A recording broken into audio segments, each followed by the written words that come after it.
प्रिय छात्रों, आज का जो टॉपिक है उसका नाम है डिजिटल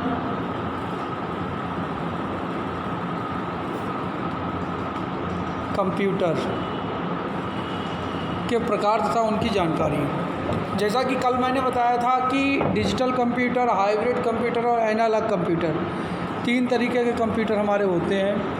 उनमें जो आज आया वो क्या है? सबसे पहला डिजिटल कंप्यूटर। तो डिजिटल कंप्यूटर का जो पहला है वो क्या है? Micro computer. अब ये माइक्रो कंप्यूटर जो है उसके बारे में हम लोग देखेंगे, समझेंगे। अब माइक्रो कंप्यूटर का सबसे पहले ये सर्वाधिक प्रयोग में लाए जाने वाला कंप्यूटर है। ये सबसे अधिक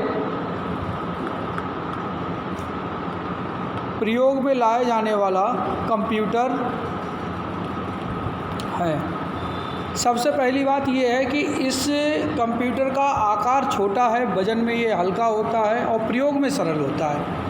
इस पर पत्र लेखन, रिपोर्ट, विल, दस्तावेज आदि तैयार करना, अकाउंट तथा रिकॉर्ड आदि व्यवस्थित करना बहुत ही आसान होता है।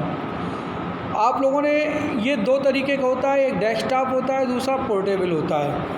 अब आप लोग जो डेस्कटॉप है वो आप लोग जो घरों में देखते हैं डेस्क पर जो रखे रहते हैं, डेस्कटॉप वाले क्या हैं कि किसी मेज कुर्सी के हिसाब से रखे जाते हैं और इनमें एक ही प्रॉब्लम होती है कि इनको आप पावर सप्लाई देते हैं और वो इनमें खुद की कोई बैटरी नहीं होती। और इन कंप्यूटरों को हम लोग घरों में यूज करते हैं। नंबर दूसरे पे जो आता है वो हमारा क्या है? पोर्टेबल जो कंप्यूटर है वह है हमारा कंप्यूटर एक स्थान से दूसरे स्थान पर ले जाने में आसान होता है। जैसे कि लैपटॉप है,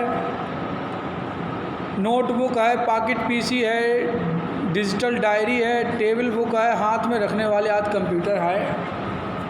आपने देखे हैं मोबाइल, ये भी एक तरीके के छोटे कंप्यूटर के ही रूप में होते हैं। दूसरे नंबर पे जो हमारा आता है मिनी कंप्यूटर। अब ये मिनी कंप्यूटर हमारा माइक्रो कंप्यूटर से थोड़ा बड़ा होता है और मिनी कंप्यूटर उससे बड़ा होता है तथा मेन फ्रेम कंप्यूटर से थोड़ा छोटा होता है। और इसका उपयोग जो है बैंकों में, रेलवे में, आरक्षण केंद्रों पर, स्टॉक एक्सचेंज आदि में इन्हीं कंप्यूटरों का प्रयोग किया जाता है। इसमें सबसे बड़ी बात यह है कि यहाँ पर एक कंप्यूटर पे अनेक प्रयोगकर्ता अपना डेटाबेस शेयर करते हैं, उस पर कार्य करते हैं। इसका उदाहरण जो है वो आप याद रखिएगा K22 202, दूसरे नंबर पे CDC 106 160A और CDC 1700। ये 3 इसके एग्ज़ाम्पल हैं, इनके बारे में आप लोग ध्यान रखें। बच्चों, तीसरा जो तरीका हमारा, तीसरा जो कंप्यूटर है वो हमारा कौन सा है? वह है main frame computer. Main frame computer. अब ये मेन फ्रेम कंप्यूटर जो है वो हमारा क्या है? यह मिनी कंप्यूटर से बड़ा होता है परंतु सुपर कंप्यूटर से कम शक्तिशाली होता है। इसका प्रयोग सामान्यतः ऐसे स्थानों पे किया जाता है जहां डेटाबेस को बहुत अधिक सुरक्षा की आवश्यकता होती है। जैसे कि सर्वर, बैंकों के सर्वर हैं, व्यापारिक संस्थान, स्टॉक मार्केट आदि के सर्वर हैं, इन सब में इसका प्रयोग किया जाता है। इसके उदाहरण के रूप में IBM 3000 सीरीज के, फिर IBM ने ही बनाया था दूसरा 381, उसके बाद ICL का 39 आदि जो हैं वो हमारे इसके उदाहरण हैं। इसी के साथ सबसे लास्ट में आता है हमारा सुपर कंप्यूटर। ये सबसे ज़्यादा शक्तिशाली कंप्यूटर है और इसका उपयोग बहुत बड़े संस्थानों में किया जाता है। इसको बनाने में और इसको मैनेज करने में करोड़ों रुपए की लागत आती है, इसलिए इसको आसानी से नहीं ख़रीदा जा सकता। इसका प्रयोग अंतरिक्ष विज्ञान, परमाणु विज्ञान, मौसम विभाग, भूगर्भ विज्ञान तथा सैन्य जैसे क्षेत्रों में किया जाता है। ये सारे क्षेत्र बहुत ही बड़े व्यापक रूप में होते हैं। भारत में निर्मित कंप्यूटर्स के नाम याद रखिएगा, एक तो परम है और दूसरा अनुराग।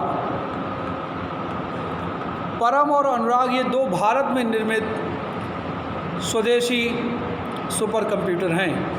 इसी के साथ कुछ सुपर कंप्यूटर्स के नाम हैं, जैसे कि क्रे 1 है, क्रे एक्स है, MP14 है, CDC साइबर है 2205, और सबसे तेज़ जो कंप्यूटर है सुपर कंप्यूटर वो है क्रे जगुआर।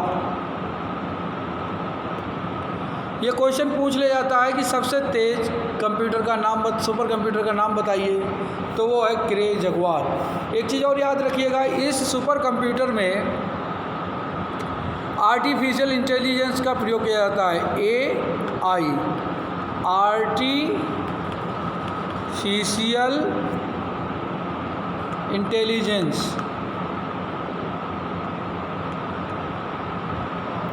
प्रयोग किया जाता है, इंटेलिजेंस का प्रयोग किया जाता है। ठीक है छात्रों, आज के लिए इतना ही काफ़ी। धन्यवाद।